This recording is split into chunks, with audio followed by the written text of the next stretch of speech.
As it turns out, the Be Better company was almost certainly funded by money that came from the Trump administration itself. You cannot make this stuff up. Hi, my name is Brenna and I have a master's in pattern recognition.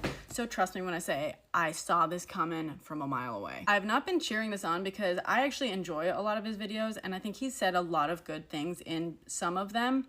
But I'd be lying if I said I was not fully expecting him to one day soon bitch too close to the sun. In case you missed it, this guy's made a name for himself doing these takedowns of brands and influencers, usually looking at their marketing, sometimes their product, mainly reveling in what he predicts will be their downfall. And this week he did one about Kamala's campaign, which landed him in some hot water. He kind of lauds his expertise by saying that he's the youngest person in Canada to ever receive an MBA, which, like, congratulations, dude. That's just because most MBAs require you to have at least 5 years of experience in business before they let you get them. So that doesn't make you a prodigy, that just means someone pulled some strings for you. And I have a sneaking suspicion I know who did. See, as it turns out, months ago, this creator, who apparently has a series of finding influencers on LinkedIn, found Be Better and identified him. And they discovered that Be Better actually currently holds a marketing position at Airboss of America. Despite the fact that Be Better has scrubbed their LinkedIn and just about everything they can from the internet in the last couple of days,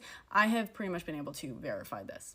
Let me just say that. And as it turns out, the president and co-CEO of Airboss of America happens to be Chris Bitsakakis, who you will notice shares a last name with Be Better, probably his dad. Number one, having an MBA doesn't necessarily make you an expert in marketing. One thing that's always bothered me is that I don't believe he's ever specified in any of these videos that his MBA is in marketing. I may be wrong about that, but that's something that's like always stood out to me. Number two, not only is he lacking the basic years of experience that most MBAs actually have, he's also a Nepo baby. So I don't know what experience he has that makes him an expert. Now that's okay. He can still have very, very good things to say and make very interesting videos that have good points. And I think he does.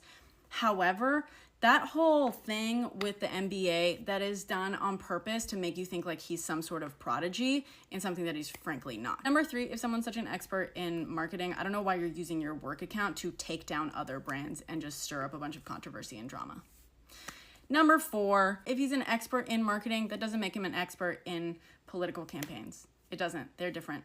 They are different. So it is incredibly interesting that, as others have pointed out, not only did he make several incorrect but also insulting assertions about Kamala, but he was also basically just furthering several right-wing talking points that had no actual basis in reality, when this isn't even his area of supposed expertise. Now, I have no problem with Canadians weighing in on American politics because, as he said in his video, American politics affect people all over the world. Yes, I'm so glad you said that, Be Better, because as it turns out, American politics very much affect you and your family, don't they? As it turns out that Airboss of America, your dad's company, which you also work at, didn't even have to bid in order to receive millions of dollars from the Trump administration. In fact, the Airboss transaction was the single largest no-bid purchase.